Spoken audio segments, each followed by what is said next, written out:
Welcome to No Longer Conformed. I'm Erik Garthe, and we are studying Bedrock to Build On, a series on non-negotiable truths. In this session, we'll be looking at Isaiah chapter 6, verses 1 through 4. The Lord is God. What do you do when the bottom drops out? Life has a way of walking up and just smacking you in the teeth.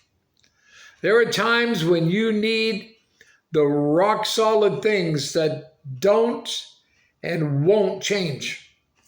And you need them nailed down before the crisis strikes, because all you will have in those moments is what you had before they hit.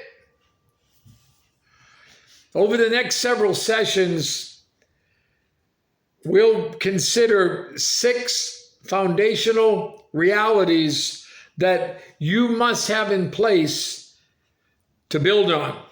Bedrock truths that will get you through the crises that come during life. What's the most important truth you'll ever hear? Well, Psalm 100 in verse 3 says, "Know that the Lord, He is God. It is He who made us, and not we ourselves. We are His people and the sheep of His pasture." It's that simple, right? In America, year after year, polls have reported that about 90% of us say we believe in God. But when the comfort of our life turns into chaos, that claim can prove hollow. Do you have this truth nailed down? The Lord, He's God.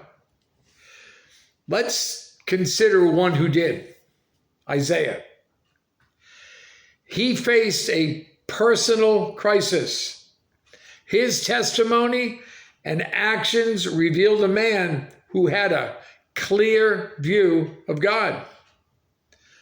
Let's read our text, Isaiah chapter 6, verses 1 through 4. In verse 1, "In the year that King Uzziah died, I saw the Lord sitting on a throne high and lifted up, and the train of his robe filled the temple. Above it stood seraphim. Each one had 6 wings. With 2 he covered his face, with 2 he covered his feet, and with 2 he flew.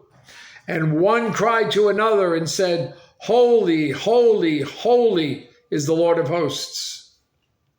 The whole earth is full of His glory.' And the posts of the door were shaken by the voice of him who cried out, and the house was filled with smoke." The first phrase of this passage reveals the crisis for Isaiah. King Uzziah, who had ruled over Judah for 52 years, was dead. Some of us can remember when President Kennedy was killed and how we felt at that moment. The news report began, "The president is dead." The throne of David was vacant at the worst possible time. Assyria's armies took advantage of the moment and began its march on Judah. Everyone was preoccupied with the news about Assyria. Terror grew in every citizen's heart. Isaiah's world was falling apart. And then Isaiah saw God for who He is. And he never mentioned the king again. What did he see? What did he say about God? And what do we need to know today? First, God is alive. King Uzziah was dead, but God lives on. Psalm 90 verse 2 says, "Before the mountains were brought forth, or ever you had formed the earth and the world, even from everlasting to everlasting, You are God. God was the living God when this universe exploded into existence. He was the living God when Socrates drank his poison. He was the living God when William Bradford governed Plymouth Colony. He was the living God in 1966 when Thomas Althusser proclaimed him dead and Time magazine put it on the front cover. And he will be living 10,000 years from now. In 120 years, this planet is estimated to be populated by 10 billion brand new people. And all 6 billion of us alive today will be gone. But not God. He had no beginning, which means he depends on nothing for his existence. He always has been and always will be alive.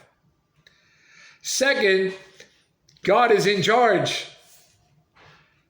Second part of verse 1, I saw the Lord sitting on a throne.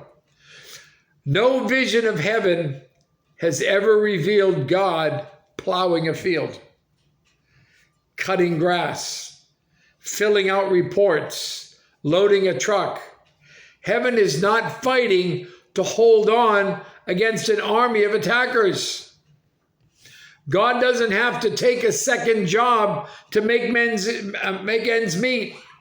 He sits on a throne. He has absolute control. We do not give God authority over our lives. We do not make him Lord. He is the Lord, exercising authority whether we like it or not. The issues of your life and mine are not beyond the scope of his lordship. He even controls the extent of our experiences. 1 Corinthians chapter 10, verse 13 gives testimony to that. No temptation has overtaken you except such as is common to men or to man. But God is faithful, who will not allow you to be tempted beyond what you are able, but with the temptation will also make the way of escape that you may be able to bear it. Third, God is omnipotent. The third part of verse 1, a throne high and lifted up. The throne of God's authority is not one of many. It's higher than every throne. He has absolute power to exercise his will. Isaiah chapter 46 and verse 10, declaring the end from the beginning and from ancient times, things that are not yet done, saying, my counsel shall stand, and I will do my pleasure, all my pleasure. Daniel wrote in Daniel chapter 4 and verse 35, all the inhabitants of the earth are reputed as nothing. He does according to his will in the army of heaven and among the inhabitants of the earth. No one can restrain his hand or say to him, what have you done? By contrast, we're creatures, little specks on a small planet in a universe that is incomprehensibly large, the universe that God made. We are dependent, needing resources outside of ourselves. Where do we get our needs met? We are sustained by the Lord God, the maker of heaven and earth. Excuse me. The omnipotence of God is either wonderful because he's for us or terrifying because he's against us. If we are indifferent to his power, it's only because we aren't paying attention. He reigns. Fourth, God is magnificent. The fourth part of verse 1, and the train of his robe filled the temple.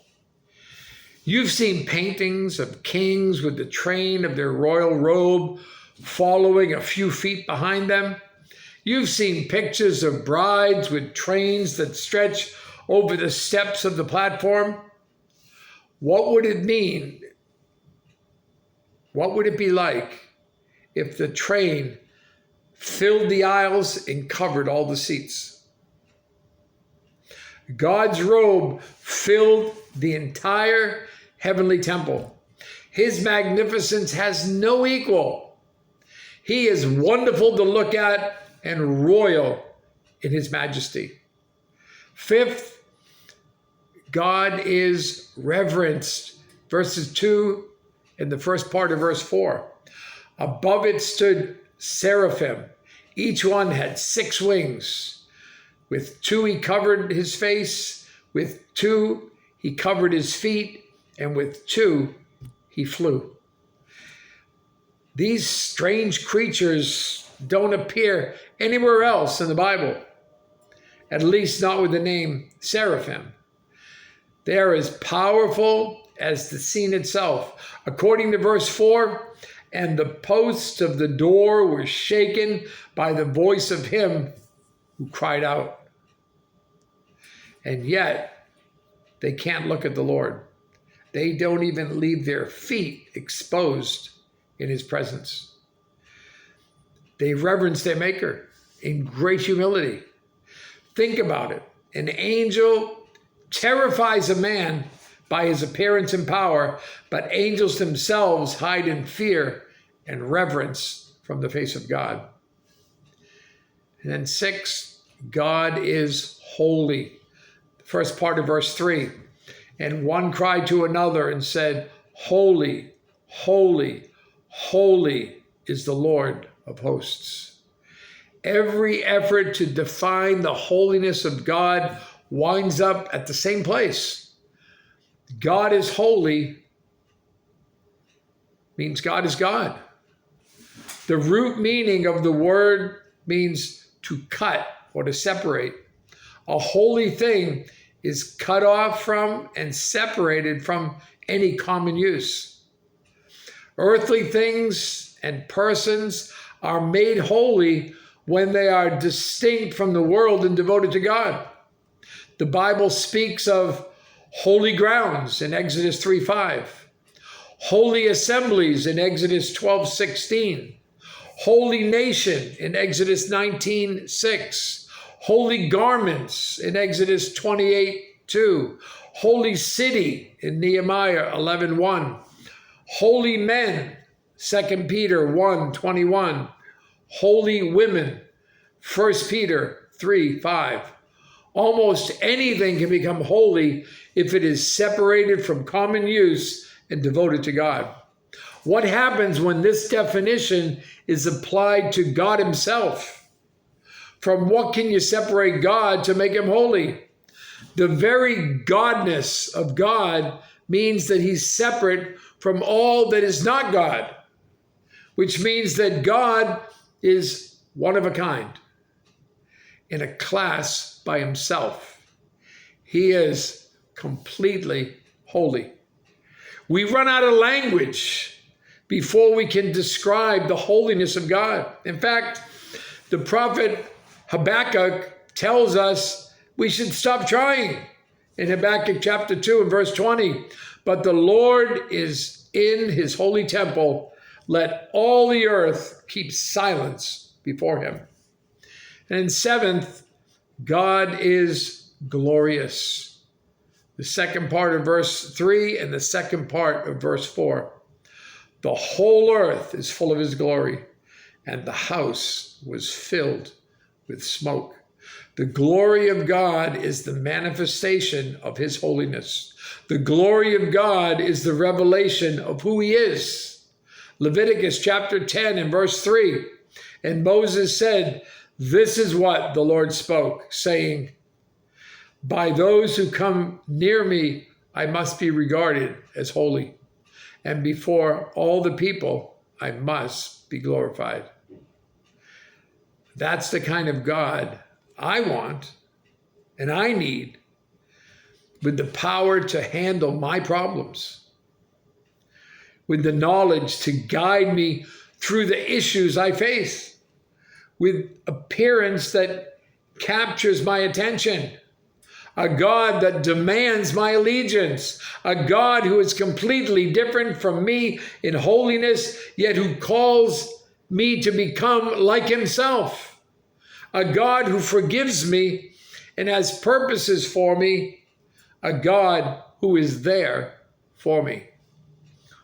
In the events of life, those times of crisis, we need the bedrock foundation of trusting the Lord, who is God. You have a great day.